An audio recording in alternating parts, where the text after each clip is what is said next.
Good morning students. अपने last lecture में हम लोग एप्लीकेशंस ऑफ गॉस थ्योरम्स के बारे में स्टडी कर रहे थे। हम लोगों ने लास्ट में एक एप्लीकेशन स्टडी किया था and this was intensity of electric field at a point P due to a linear charge distribution. Right now, in continuation with this topic, in today's lecture we are going to discuss another application of this Gauss theorem, and this application is intensity of electric field at a point due to uniformly charged spherical shell. Means आपको एक spherical shell दे रखा है and this spherical shell is charged with charge q. So due to this spherical shell we want to calculate the intensity of electric field at any point, right? So for this I request all the students to concentrate on the board, please. Now student, this is our topic, intensity of electric field at a point due to charged spherical shell of radius r. Suppose ये आपके पास में एक spherical shell है, right students? Its radius is capital R, its center is O, and charge Q is distributed over its surface.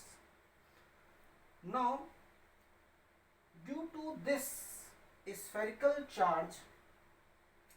shell, we want to calculate the intensity of electric field at a point, right? Now here three cases are possible for this point P. Now these cases are as number one, suppose when point P lies outside the spherical shell. Suppose आपके पास में क्या है, ये point P जो है वो आपके पास में यहाँ पर है. This is a point P at which you want to calculate the intensity of electric field at this point due to this spherical shell having charge Q, right? Second case क्या हो सकता है, when point P lies on the surface, means ये जो point P है आपका वो कहाँ पर है, ये जो स्फेरिकल शेल है इसके सरफेस पर है. सपोज यहाँ पर कहीं पर ये इसकी सेकंड पोजीशन हो सकती है, राइट? और थर्ड केस क्या हो सकता है आपके पास में, when point P lies within the spherical shell, means जो पॉइंट P है, जिस पॉइंट पर हमें intensity of electric field calculate करनी है, वो पॉइंट कहाँ है, वो इस स्फेरिकल शेल के अंदर कहीं पर वो है प्लेस्ड है. तो ये जो पॉइंट P है इसके तीन केसेस आपके पास में पॉसिबल हैं, number one, number two and number three. इसको मैथमेटिकली हम इस तरीके से भी रिप्रेजेंट कर सकते हैं. When point P lies outside the spherical shell means the distance of this point P from the center O means small r, it is greater than the radius of this spherical shell, means small r is greater than capital R. Second क्या हो सकता है कि this small r is equal to capital R. और third में क्या हो सकता है, when small r is less than capital R. So students, one by one we will discuss these cases. So first of all, I would like to calculate the intensity of electric field at a point P when point P lies outside the spherical shell, right students? So students, जो spherical shell है उस spherical shell के बाहर किसी point पर, suppose ये point P है और इसकी जो स्फेरिकल शेल है इसके सेंटर से जो डिस्टेंस है स्मॉल r, इस स्मॉल r डिस्टेंस पर एक पॉइंट है P. इस पॉइंट पर आपको intensity of electric field calculate करनी है. तो इस पॉइंट पर intensity of electric field calculate करने के लिए हम क्या करते हैं, first we consider a spherical shell of radius small r. हम एक small r रेडियस का एक स्फेरिकल शेल जो है वो हम कंसीडर करते हैं, and this spherical shell is treated as Gaussian surface. This is your Gaussian surface, right? This is Gaussian surface. Spherical Gaussian surface. Now, if this Gaussian surface at each and every point of this Gaussian surface, the intensity of electric field will be same, as each and every point is this Gaussian surface is at equidistant from this spherical shell. आपका जो Gaussian surface है, इस Gaussian surface के हर एक point पर intensity of electric field की value क्या होगी, सेम होगी, कांस्टेंट होगी. सपोज ये वैल्यू आपके पास में आपने अज्यूम कर लिया है E, राइट. हर पॉइंट पर जो है इंटेंसिटी ऑफ इलेक्ट्रिक फील्ड इसकी वैल्यू सेम होगी. क्यों? क्योंकि ये जो स्फेरिकल सेल से हर एक पॉइंट जो है वो इक्वल डिस्टेंस पर है. And the direction of this intensity of electric field will be radially outward. हमेशा क्या होगा, ये बाहर की तरफ होगी, radially outward. This is E vector. इसको मैंने यहाँ पर रिप्रेजेंट कर दिया है. Now next, if we consider a small area element on this Gaussian surface, हम क्या करते हैं, इस गॉसियन सरफेस पर जो हमने ये स्मॉल रेडियस का एक गॉसियन सरफेस कंसीडर किया है, इसका रेडियस है स्मॉल r. यहाँ पर हमने एक एरिया एलिमेंट कंसीडर कर लिया है.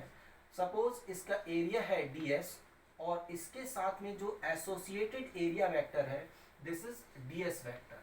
Now the direction of this area vector will also be radially outward. ये क्या होगा, रेडियली आउटवर्ड होगी. Means its direction will be in the same direction as in the direction of the intensity of electric field. Now, student, the electric flux through this area element will be given by d phi is equal to, आप इसको ऐसे लिख सकते हैं, this d phi is equal to E vector dot ds vector according to the definition of electric flux.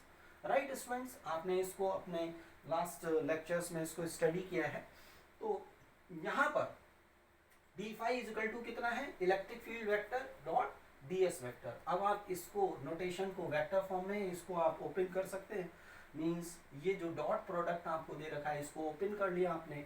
d phi is equal to कितना हो जाएगा, E ds cos theta, where theta is the angle between the electric field vector and the area vector. Means E vector और ds vector के बीच में angle है. Now from figure it is clear that the electric field vector and the area vector they are in the same direction. आप देख सकते हैं यहाँ पर इलेक्ट्रिक फील्ड वेक्टर भी इधर है और ds वेक्टर भी इसी डायरेक्शन में है. तो इन दोनों के बीच में जो एंगल है वो कितना हो गया, that is equal to 0 degree. So d phi is equal to कितना हो जाएगा, E into ds. Now the electric flux coming out through this area element, through this very small area element d phi, it can be given by E into ds. Now if you want to calculate the electric flux coming out through this Gaussian surface, spherical Gaussian surface, then its mathematical expression will be phi is equal to कितना होगा, this will be equal to integral, closed integral. आप यहाँ पर इसको कर सकते हैं closed integral of d phi. जो d phi आपने एक छोटे से स्मॉल एरिया एलिमेंट के लिए कैलकुलेट किया है, उसका क्लोज इंटीग्रल कर दें. तो हमने यहाँ पर इसको क्लोज इंटीग्रल कर दिया. phi इज इक्वल टू क्या हो जाएगा, वैल्यू पुट कर दी d phi की, this is E into ds. तो E इंटू ds. अभी स्टूडेंट्स आप लोगों को यहाँ पर मैंने एक पॉइंट भी बताया था कि जो E है, intensity of electric field, is constant at each and every point of the Gaussian surface. Now if E is constant, तो हम इसको इस तरीके से बाहर, इस इंटीग्रल के बाहर लिख सकते हैं. सो phi इज इक्वल टू कितना हो जाएगा, E into close integral of ds. Now this close integral of ds यानी जो छोटा एरिया एलिमेंट है, इसका कंप्लीट इंटीग्रल अगर हम देखें तो that will be equal to the surface area of the Gaussian surface which is spherical, right. तो यहाँ पर ये जो टर्म है वो क्या होगा, आपका ये जो गॉसियन सरफेस है इसका सरफेस एरिया, और इसका सरफेस एरिया कितना हो गया, phi is equal to E into 4 pi r square, right student. So this is the expression of the electric flux coming out through this Gaussian surface. So we have noted this as equation 1. But according according to Gauss theorem, Gauss theorem के according हम यहाँ पर अगर इसको define करें कि electric flux क्या है, electric flux it is defined as the 1/epsilon naught times the total charge enclosed by the Gaussian surface. Now students, look at this figure. This is your Gaussian surface and the charge enclosed within the Gaussian surface is capital Q. So this phi is equal to कितना हुआ 1/epsilon naught times of Q according to Gauss theorem. Now this is equation number 2. Now from this equation 1 and 2 we can write this E into 4 pi r square, this is equal to 1/epsilon naught times of Q. So E is equal to कितना हो जाएगा 1/4 pi epsilon naught into Q upon r square. So student, this is the expression for the intensity of electric field, right? This is the expression for the intensity of electric field at a point P outside this spherical surface, right? ये आपके पास में expression है, ठीक है students. अब हम इसके आगे हम सेकेंड पॉइंट यहाँ पर कंसीडर करते हैं। सपोज क्या है कि point P it lies on the surface of this spherical shell, जो आपका स्फेरिकल शेल है इस स्फेरिकल शेल की सरफेस पर है। तो अब हमें इंटेंसिटी ऑफ इलेक्ट्रिक फील्ड अगर इस केस में हमें यहाँ कैलकुलेट करनी है तो हम क्या करेंगे, सेकेंड केस को अब हम यहाँ कंसीडर करते हैं। This is your case number 2, case 2। तो केस 2 में आपके पास में क्या है, this small r is equal to capital R। तो केस 2 में हमारे पास में जो first expression E is equal to मिला था 1/4 pi epsilon naught Q into Q upon R square, replace small r by capital R। आप अगर इस पॉइंट पर पॉइंट P यहाँ पर लाई करता है तो अब आप क्या करेंगे कि जो स्मॉल r है, क्योंकि स्मॉल r पॉइंट P की जो डिस्टेंस है वो और जो स्फेरिकल शेल है उसकी रेडियस क्या है वो सेम है। तो अब आपके पास में क्या हुआ कि ये point R is equal to कितना है, small r is equal to capital R। तो just replace this small r in this expression. So E is equal to कितना हो जाएगा आपके पास में, this is equal to 1/4 pi epsilon naught into Q upon R capital R square. So student, this is the expression for the intensity of electric field on the surface of the spherical shell, charged spherical shell। अगर आपके पास में है तो उसके surface पर जो intensity of electric field कितना होगा, E is equal to 1/4 pi epsilon naught into Q upon R square, right students. अब इसके बाद स्टूडेंट्स हम लोग थर्ड केस इसका स्टडी करते हैं। और थर्ड केस में आपके पास में क्या है, केस 3, हम यहाँ पर इसको लिखते हैं केस 3। केस 3 क्या है आपके पास में, केस 3 आप यहाँ पर देखेंगे कि हमें when small r is less than capital R।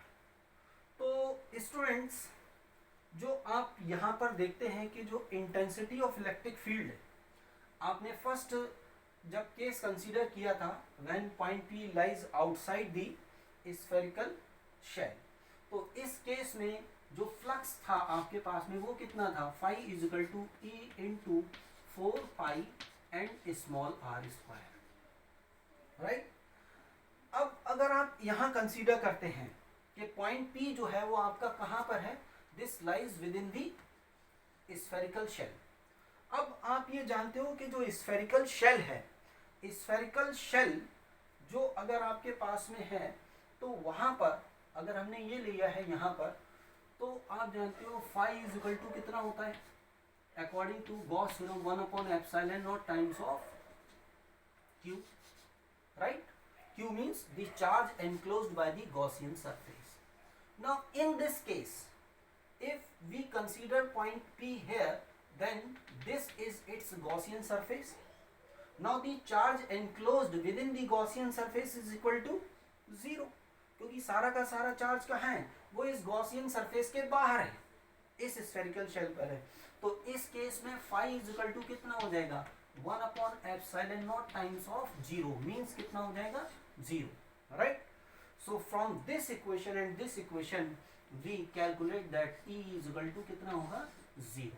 So student, the intensity of electric field at a point within the spherical shell is equal to 0. So these are the three cases for the intensity of electric field at a point due to spherical shell.